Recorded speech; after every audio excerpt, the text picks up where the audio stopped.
Muito bem, amigos, estamos nós de volta com mais um Tema Livre aqui na Nova Era TV e, como sempre, agradecendo a parceria do irmão Céu nos bastidores nos acompanhando. Aqui ao meu lado, vocês já estão vendo a presença do Gerson Omar dos Santos, vereador, e hoje também pré-candidato a deputado estadual pela Serra Catarinense. Gerson, prazer tê-lo mais uma vez comigo no Tema Livre. Obrigado, Paulo, obrigado em nos convidar para participar do seu programa, cumprimentar também Valair Cel, da Nova Era. Fico muito feliz em poder falar de política, Paulo. Obrigado. É verdade. Vamos entrar no assunto do caso do vereador. Hoje você só é vereador ou já está afastado do serviço? Não, eu só sou vereador e estou afastado do meu trabalho na empresa, né? Na empresa, na Ipagre. Eu tirei uma licença o ano passado, né? Por 2 anos sem remuneração, por conta da presidência da Câmara. Exato. E agora por conta também da pré-candidatura a deputado estadual. Essa é a diferença. Mas como vereador, tu continua atuando ainda nesse período? Como vereador, continuo atuando. Perfeito. Não é mais o líder, né? Você me falou que hoje é o Agnello Miranda, que é o líder do governo e essa questão toda. Bom, Gerson, rapidamente dá para a gente fazer uma avaliação desse teu trabalho na Câmara de Vereadores. Você foi presidente, líder do governo, quer dizer, muitas ações que realmente marcam a atividade do dia a dia da cidade de Lages, principalmente nesse campo político. Dá para fazer um resumo desse teu trabalho? Dá para fazer um resumo. A presidência da Câmara no último ano foi extremamente importante, né? Nós fizemos ali um trabalho antes, né? Eu já era líder do governo, então quando você é o líder do governo, para as pessoas entenderem, né? A função do líder do governo, todos os processos que vêm do executivo são defendidos pelo líder do governo. Então claro. essa é a função do líder do governo. Então assim, todos os projetos que parte do executivo, que partem do executivo, né, o líder do governo representa o executivo dentro da Câmara. Então ele que faz as defesas, ele que faz as emendas, né, ele que trabalha todo esse processo de aprovação dos projetos do executivo. E na Câmara, como presidente, o ano passado foi extremamente importante, né? Nós fizemos algumas ações importantes na Câmara, conseguimos reduzir os recursos destinados para a Câmara na ordem de R$1.200.000, conseguimos fazer uma redução de custo, Paulo, que tinha uma discussão sobre o repasse que era passado para a Câmara de Vereadores de até 6%. Verdade. Você até fez uma coletiva e eu estive lá. Uhum. Exatamente, a gente conseguiu, dos 6% que é repassado para a Câmara, nós conseguimos ficar em torno de 3,1% do recurso, então nós reduzimos pela metade com a administração, então a gente provou que dá para fazer. Mesmo que a lei faculte, né, os 6%. Né? Mesmo que a lei faculte os 6%, que a gente seja obrigado, né, o município a repassar esse recurso, né, dentro da nossa administração do ano passado na Câmara de Vereadores, a gente conseguiu reduzir esse percentual para 3,1%. Eu não sei agora, não tenho acompanhado os dados. Eu não tenho acompanhado os dados agora, né, da movimentação da Câmara. Mas isso foi uma satisfação para a gente, né, Paulo, poder mostrar também esse nosso lado gestor, né? Além de você legislar, né, naturalmente, que é a nossa função, mas quando você é o presidente da Câmara, você faz uma parte de gestão também, com toda aquela questão envolvendo plenário, envolvendo o regimento interno. Então, além daquilo tudo, você tem que fazer a gestão da Câmara de Vereadores. Isso foi com muita satisfação. E você pode apontar algum projeto importante que você encaminhou nesse período todo como vereador, que tu possa elencar e transformá-lo e que realmente hoje já está em prática? Como vereador, isso tem alguns, né? Um projeto que a gente tem com muita clareza, que tem ajudado muitas pessoas, é o projeto Bolsa Atleta, né? Ajuda muitos atletas aí com idade já de 10 anos. Foi um projeto que nós começamos a desenvolver lá em 2014. Você vê que não é... Na verdade, os projetos da Câmara que você aprova, eles são realmente demorados, né? Às vezes a gente pensa que não, vai lá e faz um projeto e aprova já sai. Não é. Ele é realmente complexo de você aprovar, ele passa por várias comissões esses projetos, ele precisa ter autorização, ele precisa ser constitucional, precisa ter a homologação do prefeito e aí sim ele entrar em prática, e aí também, né, mesmo você tendo a lei, você tem que fiscalizar para ele ser executado. É verdade. E esse projeto foi um dos projetos que a gente fez, Bolsa Atleta, foi um projeto que hoje é lei no município e está sendo executado anualmente. Então é um projeto que atinge aí 400, 600 atletas da nossa cidade, inclusive os para-atletas. Fizemos um projeto também na época muito importante, que foi esse da prevenção das cheias. Tenho discutido isso até com o prefeito, sabe? Vamos pôr em prática o projeto, né? Eu andei tocando muito nesse assunto, você deve ter acompanhado, né? É um projeto que nós captamos o recurso via Ministério das Cidades, em Brasília, conseguimos contratar o CAV. O CAV fez todo um estudo hidrográfico do nosso município, fez um mapeamento, fez um trabalho gigantesco na nossa área e ali definiu alguns produtos. Dentro desses produtos é que nós teríamos que captar os recursos para ir diminuindo, né, possibilidade de novas cheias. De novas cheias. É claro que não vai eliminar tudo. Não vai eliminar tudo, mesmo porque a gente tem pessoas dentro de áreas de risco. Ameniza, né? Então esse projeto também é um projeto bastante importante que tem um impacto diretamente nas pessoas. Isso, a gente bateu, inclusive aqui na Nova TV, no meu blog, até inclusive recentemente tivemos uma nova cheia aí, foi rápida, mas mesmo assim a água, né, ultrapassou o limite e as casas foram invadidas e a gente lembrou desse assunto. Então esse realmente é um passo importante a ser tomado, né, Gerson? Não é uma coisa que a gente vai simplesmente deixar de lado, porque o futuro a Deus pertence. Exatamente. E a gente sabe que cedo ou tarde as águas sobem de novo. Quer dizer, algo que precisa ser feito efetivamente com forma rápida. Um outro assunto importante que vocês debateram na Câmara de Vereadores e que vem de parte do Executivo, a necessidade de uma mudança do sistema de cobrança ou de apoio à empresa Transul. Muita gente faz uma colocação da empresa Transul como simplesmente uma empresa privada. Ela é uma empresa privada, mas ela é uma empresa contratada, terceirizada, à base de licitação, entre outras coisas. Ocorre que o município ele é obrigado, porque é um serviço essencial o transporte público, e se não tiver a Transul funcionando, o município tem que bancar tudo, 100% do transporte público. Então, obviamente, o município não tem estrutura para isso e não vai ter dinheiro nunca para poder implantar o serviço público. Hoje a gente sabe que a partir destas catástrofes, mas essas pandemias que criaram uma situação inesperada no Brasil e no mundo, existe cláusula nesse projeto, nesse processo do contrato com a Transul, em que os governos têm que dar um aporte financeiro. Chegou à Câmara de Vereadores esse projeto, você bem sabe, eu estou falando aqui para que o telespectador mais ou menos entenda. Esse projeto chegou e acabou não sendo aprovado, porque tem gente que fala mais do que age dentro da Câmara de Vereadores e acaba emperrando um processo. Hoje, então, parece-me que está no Ministério Público e próximo de um parecer em que o município vai poder, então, encaminhar com mais tranquilidade para a Câmara. É mais ou menos esse o processo? É mais ou menos isso, Paulo. Você resumiu muito bem o que realmente acontece com esse projeto da Transul. Para as pessoas entenderem, o município, quando ele não consegue prestar um serviço para a comunidade, ele faz uma concessão. Concessão, isso. Isso. Então, assim, o município não presta serviço e deveria, constitucionalmente, né? Funerárias, táxis, transporte coletivo. Então, esses são serviços que o município não consegue prestar. Então, ele abre uma concessão, abre uma licitação para as empresas participarem, né, desse processo, e as empresas vêm, participam, e aí elas têm o direito de explorar esse serviço. Mas a prefeitura, ela é coautora do projeto, ela é coautora do contrato. Não é só a empresa que tem que tocar sozinha. O governo municipal, estadual, federal, enfim, ele tem participação dentro desse contrato, ou seja, ele tem responsabilidade dentro desse contrato. Então, a partir do momento que ele contrata um serviço, vamos pegar esse especificamente da Transul, ele não consegue transportar as pessoas, porque isso é um dever do município. Como ele não consegue, ele contrata, abre essa concessão, a empresa vem na licitação, aprovou, e o município começa, junto com a empresa, a executar esse serviço. Muito bem, o que aconteceu? Com a pandemia, muito bem lembrado... calamidade pública. É a calamidade pública. O município próprio foi lá e disse, não, os ônibus vão circular 50% 30% ou vão parar. Né? Em algum momento parou o transporte público. Quase 2 meses. Quase 2 meses parou o transporte público.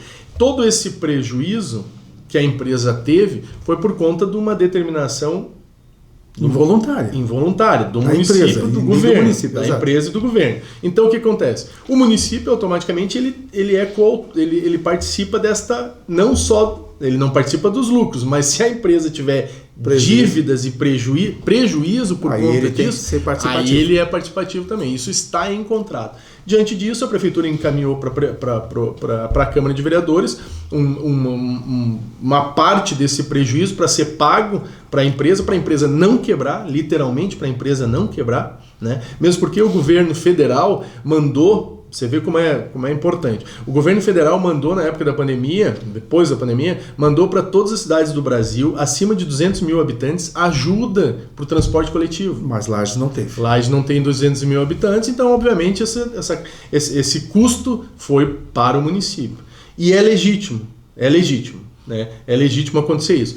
Obviamente, teve algumas questões discutidas na Câmara em relação a isso. O município achou por bem retirar o projeto, retirou o projeto e agora está no Ministério Público, está analisando para definir para decidir o que o município tem que fazer, ou o valor que o município tem que fazer. Agora não está, pelo que eu estou entendendo, não está se discutindo se é direito ou não do município pagar, mas sim o valor. Então essa é a discussão agora, eu acho que é isso. É, entendeu? O fechamento. É o fechamento do valor. Já está praticamente é o fechamento desse valor. Porque não podemos deixar, né, Paulo? Assim, imagina o trabalhador lá, ele depende do transporte público. E o subsídio eu acho que vai ser o melhor caminho mesmo, ou então para o serviço de transporte público que a Prefeitura assume. Não pode, não tem condição para isso. Né? Não tem gente que parece que não entende isso, né? Não tem expertise para isso, né? A gente precisa ser claro com isso, né? Porque às vezes as pessoas também confundem, porque vai botar o dinheiro lá, vai botar o dinheiro numa empresa privada. Ela é uma empresa privada. Está pagando a Transul, quer dizer... Ela é uma empresa privada, mas ela é uma concessão pública. Então, assim, o município também tem parcerias tem a parceria com ela. Isso que precisa jogar para a população para que se entenda efetivamente. Mas tem gente que parece que... mas tá. Muito bem, vamos fazer um rápido intervalo então e em seguidinho a gente retoma. Em 2 minutinhos, o programa Tema Livre está de volta. Até já.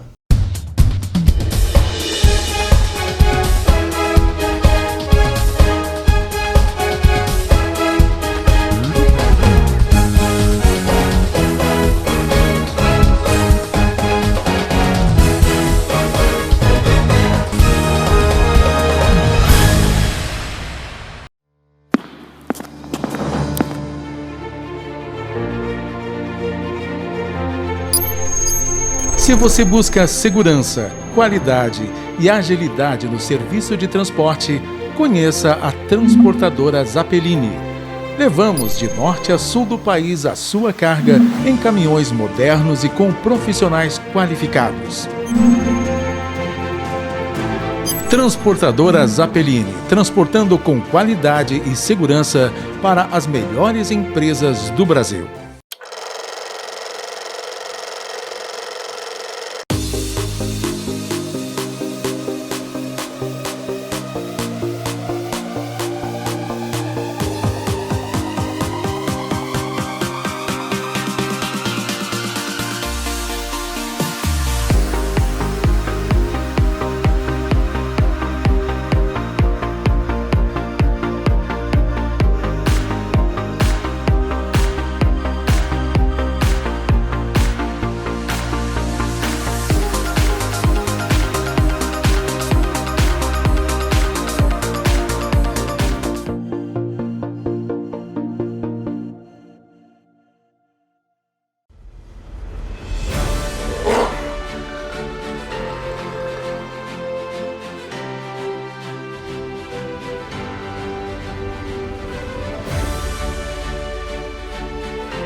Muito bem, amigos, de volta com a segunda parte do nosso Tema Livre e esse bate-papo informal aqui com o vereador, o Gerson Omar dos Santos.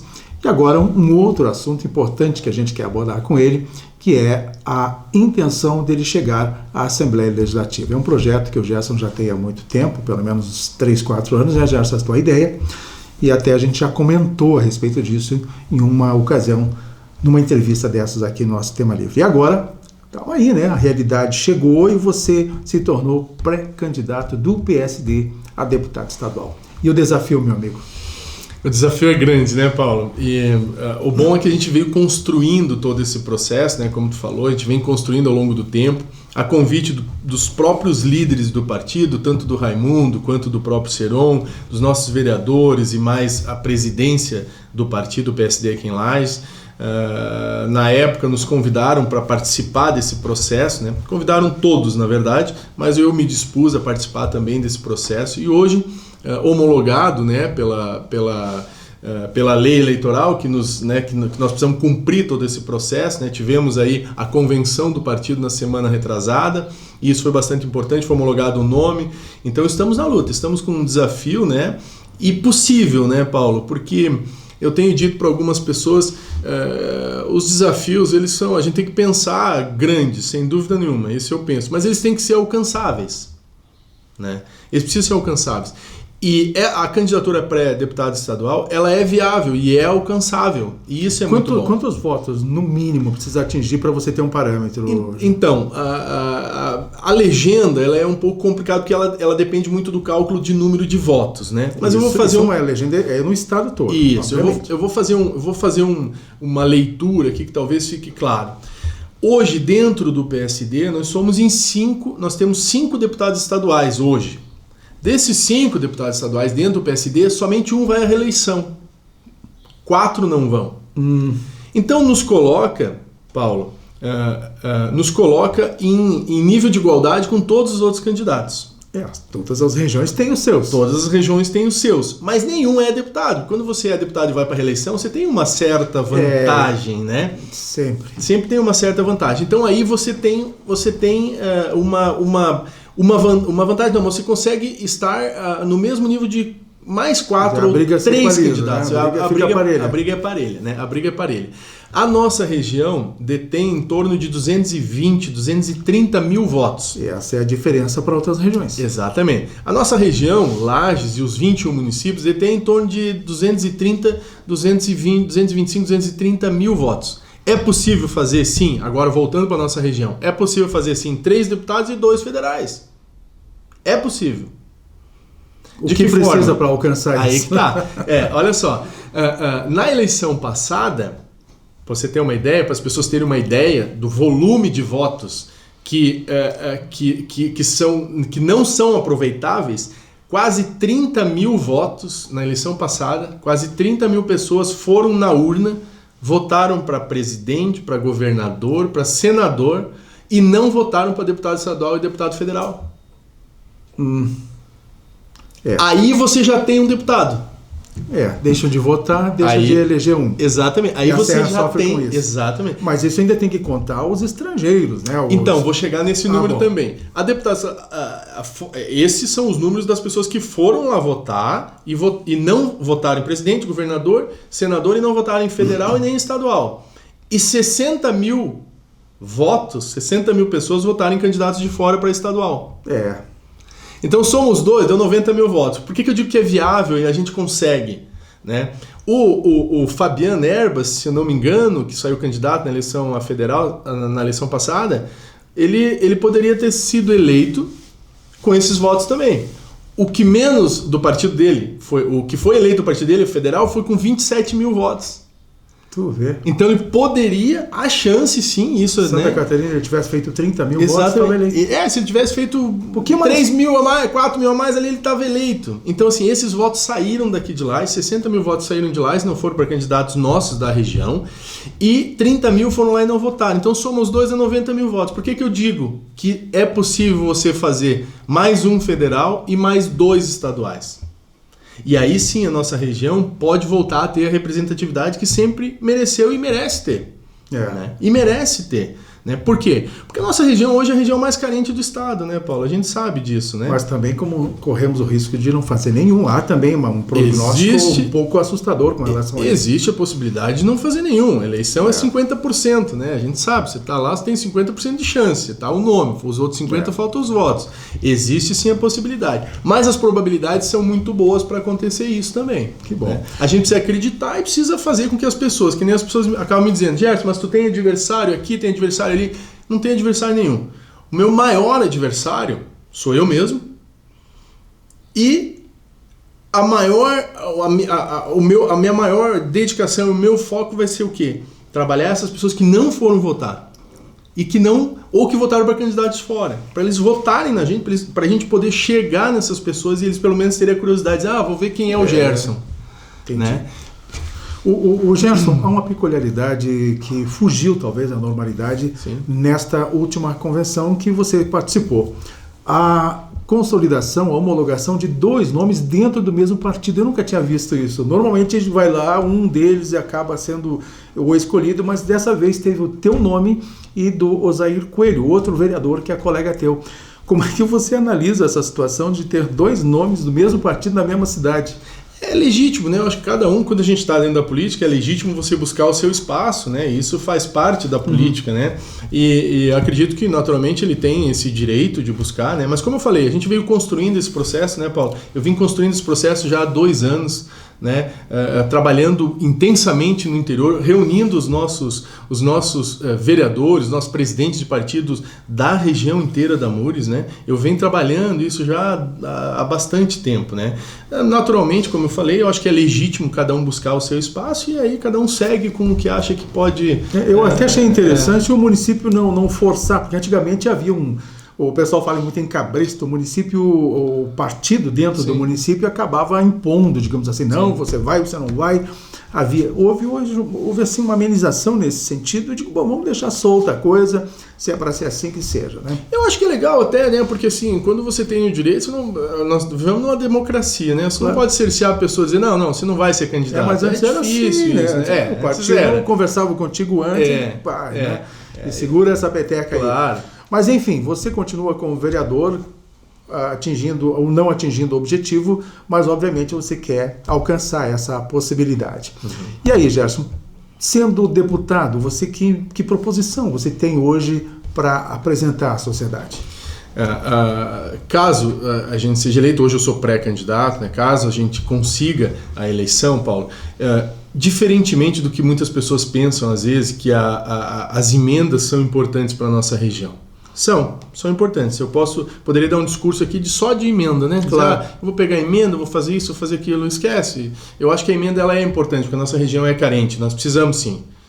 Vamos lutar por isso. Mas mais importante que isso, a gente ter representatividade da nossa região, da serra da nossa região. Por quê? Lá no orçamento do final do ano, no estado, quem é que discute o orçamento? São os deputados. Tem 5 deputados lá no oeste, lá no sul. Para onde que vai o dinheiro? Vai para lá. Se bem que o Oeste tem mais de 5. Sim, estou dando um exemplo, né? Mas vamos lá, o dinheiro vai para lá porque ele tem a maior representatividade, ele vai estar sentado na mesa brigando lá com o governador, ele vai estar colocando emendas dentro do orçamento do Estado muito maiores do que vem para Lages. A gente sabendo disso, é você pegar o desenvolvimento das regiões. Né? Vamos pegar aí o desenvolvimento das regiões. Lages lá 40, 50, 60 era madeira, extrativismo, nós tínhamos, né, todo esse processo. Lages era pujante nisso aí, no dinheiro, no recurso para o Estado, bancava o Estado. Passou isso, foi o quê? Foi Blumenau, têxtil, as indústrias em Joinville, Jaraguá, Porto, Itapoá. Aí fomos para o litoral, evoluiu, cresceu o turismo. Hoje quem é que está crescendo? Quem está crescendo é o Oeste. Grande representatividade de política, agronegócio, você teve lá, você sabe disso, o agronegócio estourando, crescendo. E qual é a região que mais precisa hoje do Estado?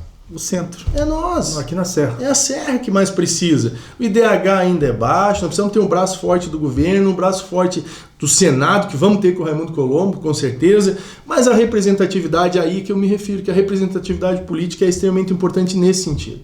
Para brigar por isso, entendeu? Eu poderia dizer para você, vamos trabalhar, tem muitas questões importantes que nós precisamos trabalhar, o desenvolvimento do turismo, o desenvolvimento tecnológico, o desenvolvimento do agronegócio, que nós temos potencial aqui. Isso é trivial, isso é a nossa obrigação fazer. Né? Mas eu acho que a representatividade nossa é muito mais importante em estar lá brigando pela nossa região, brigando por tudo que a nossa região merece ter esse desenvolvimento. Estamos crescendo, avançamos bastante. Bernec vai ajudar muito nessa área, né? Vai ajudar muito nessa área, mas a gente precisa ter essa representatividade. Então acho que a representatividade política com mais deputados estaduais lá na Assembleia vai ajudar sim a nossa região. Aí contamos também com a possibilidade de eleição de federais e de mais um senador. Quem sabe a gente possa realmente deslanchar. Gerson, nosso tempo voou, estourou. Agradeço a tua entrevista, mais uma vez, a tua participação no nosso programa. E mais à frente a gente conversa de novo, tá bom? Muito obrigado. Faltar oportunidades. Muito bem, amigos. Mais uma vez encerramos o Tema Livre. Na próxima semana, se Deus quiser, a gente está de volta. Até lá.